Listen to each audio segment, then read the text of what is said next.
Yes, shalom chez vous, chers frères et sœurs. J'espère que vous allez bien. J'aimerais partager avec vous ce soir encore ce que Dieu a mis dans mon cœur.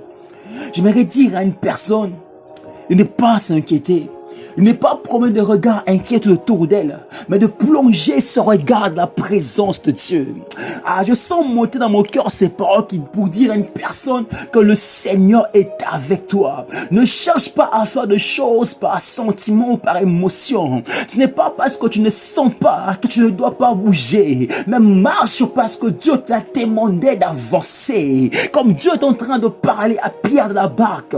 Pierre était en sécurité dans sa barque, dans la zone de confort. Pierre était en sécurité. Il se disait dans son subconscient, tant que je suis dans la barque, peu importe la tempête, je sais que je peux pas couler. J'ai avec moi l'opportunité de traverser et la barque me sécure, me procure une certaine sécurité. Mais Dieu voulait se révéler à Pierre. Dieu voulait montrer à Pierre que c'est lui qui est le maître de temps et des circonstances, mais celui-ci, lui qui est le maître de la nature. Lorsque tu marches avec le Seigneur, tu deviens surnaturel. Même la nature t'obéit. Même l'eau ne peut pas t'engloutir parce que tu marches sur la parole de Dieu. J'aimerais encourager un frère. J'aimerais t'encourager ce soir à continuer à faire confiance à Dieu. Continue de marcher avec le Seigneur. Tu as cru à sa parole. Il t'a dit d'avancer. Comme David pouvait le dire. Pourrais-je partir? Devrais-je partir? Devrais-je poursuivre? Est-ce que je vais récupérer ce qu'un ennemi m'a volé? Est-ce que je peux aller et conquérir? Et Dieu a dit vas-y. Sur le chemin, il a rencontré des obstacles, mais il n'a pas lâché prise. Il a continué à avancer. J'aimerais dire à un chaléon, tu n'as pas besoin d'avoir beaucoup pour faire de grands exploits. Tu as seulement besoin de faire confiance à Dieu et d'avancer avec lui. La victoire n'est pas dans le nombre, la victoire est dans la qualité. Toi et Dieu, vous êtes plus que la majorité. Il est temps que tu dois chercher le Seigneur en profondeur. Il a dit, invoque-moi, je te répondrai. Je t'annoncerai des choses cachées. Je te révélerai de merveilleuses choses. Mais la condition est d'invoquer le Seigneur. Tant que tu n'es pas en train de chercher Dieu, tant que tu n'es pas en train d'invoquer Dieu en profondeur, il te sera difficile de recevoir des révélations. Alléluia. J'aime ce que David dit. David nous dit ceci, la parole de Dieu est une lampe qui éclaire mes pieds. En autres termes, c'est que la parole de Dieu est la lumière qui me permet d'avancer. Le Seigneur a dit dans Jean, un livre de Jean, il dit ceci, car celui qui marche avec la lumière ne peut pas trébucher. Là, le mot lumière en hébreu est traduit par connaissance. C'est qu'en autres termes, David est en train de nous dire ceci, c'est que la parole de Dieu m'offre une connaissance. La parole de Dieu me donne une sagesse de savoir comment marcher et comment conquérir ces nouvelles saisons. Pour ces nouvelles saisons, tu as besoin d'une fraîche onction. Tu as besoin que le Seigneur renouvelle ton intelligence. Tu as besoin que le Seigneur renouvelle encore ta vision, qui touche encore tes yeux afin que tu vois encore plus clair. Il est temps que tu viens en profondeur. Oui, tu as ressenti cela. Tu as longtemps ressenti la paix de Dieu, mais tu as résisté. Il est temps quand tu viens en profondeur. Viens en profondeur. Lorsque tu viens en profondeur, c'est là que Jéricho va tomber. Quand tu vas descendre en profondeur, c'est là que tu verras le porte s'ouvrir. C'est que tu verras le Seigneur amener à l'existence des opportunités qui n'existaient pas. C'est dans la profondeur de la présence de Dieu que la grâce de Dieu nous qualifie. Alléluia. Viens chercher encore le Seigneur. Lorsque nous montons en prière, lorsque nous nous tenons sur la montagne de Dieu qui est la montagne de prière, lorsque tu te tiens sur la montagne de Dieu, tu vois la même chose que l'apôtre Jean dans la Bible nous dit que Apocalypse 4, le verset 1, la Bible dit ceci, monte ici, je te ferai voir les choses qui devront venir. C'est que la condition pour voir est de monter. La deuxième condition, c'est de regarder la même direction que Dieu. La troisième condition, c'est d'être à la même hauteur que Dieu. Tant que tu n'es pas monté à la même hauteur que Dieu, tu ne sauras pas voir ce que Dieu voit. Tant que tu ne regardes pas la même direction que Dieu, tu ne sauras pas voir ce que Dieu voit aussi. Peu importe le problème, peu importe les circonstances, amène ça dans la présence de Dieu. Prends tes sentiments et tes émotions, amène ça chez Dieu. Dis à Dieu, Seigneur, voici ce que je ressens ce temps-ci. Voici ce que je perçois à travers mes 5 sens. Est-ce que c'est toi ou c'est pas toi? Qu'est-ce que tu dis de ça? Qu'est-ce que toi tu vois par rapport à ces projets? Mon frère, ma soeur, si tu ne bâtis pas selon le modèle de Dieu, tout ce que tu bâtis ne pourra jamais résister.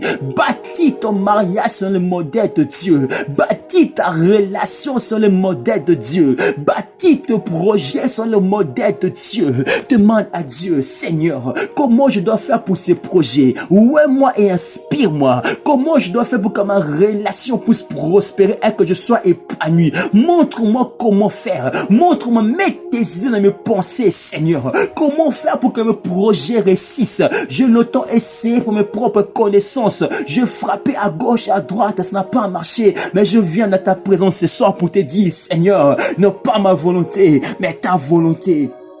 Il faut que tu montes. Il est temps que tu montes encore un peu plus. Il est temps que tu entres en profondeur. Il a promis de révéler des choses. Mais à condition, il faut que tu le cherches. Il a dit encore dans Jérémie 29, je me laisserai trouver.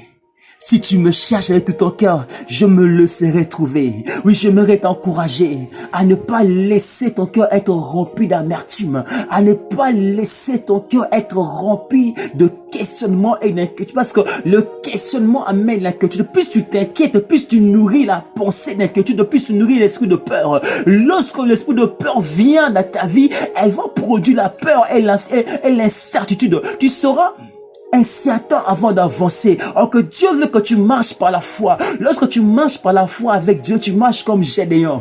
Tu as l'armée de 300 hommes. Tu ne sais pas comment Dieu va mener la victoire. Mais tu sais seulement une chose. Dieu est avec moi. De plus en plus tu marches avec Dieu, de plus en plus la vision qu'il t'a donnée devient claire. Et tu comprends pourquoi tu devais faire ce pas avec le Seigneur. Fais le premier pas, fais le deuxième pas et continue d'avancer. Ne t'arrête pas. Tu as choisi la bonne part, alors ne t'arrête pas. Avance, avance, parce que lui, le Seigneur, il t'attend, il veut avancer avec toi. Avance, il est temps d'avancer.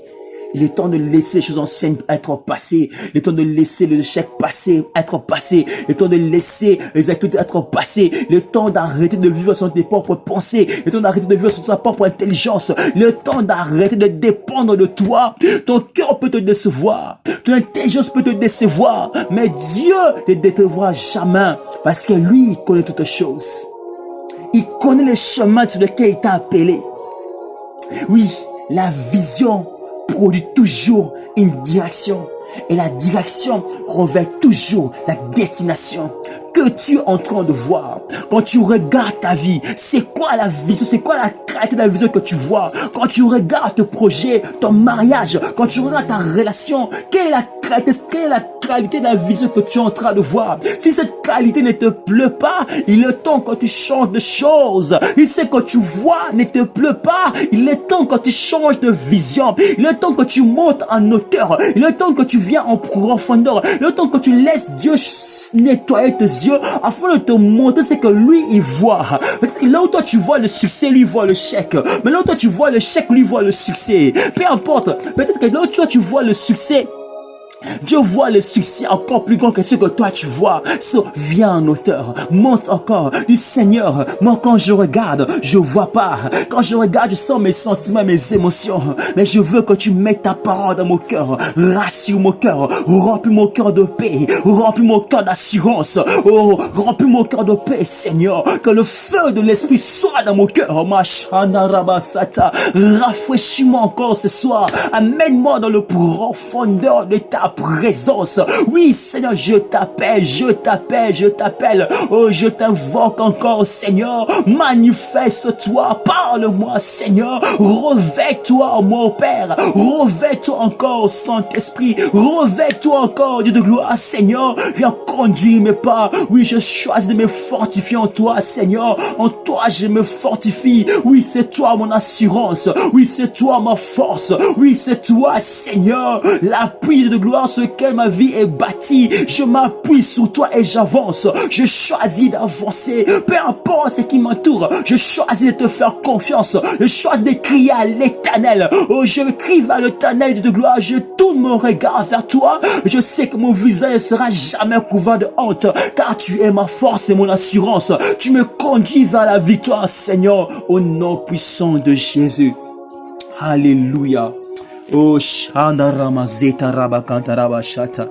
Que le Dieu de gloire vous bénisse encore. Yes.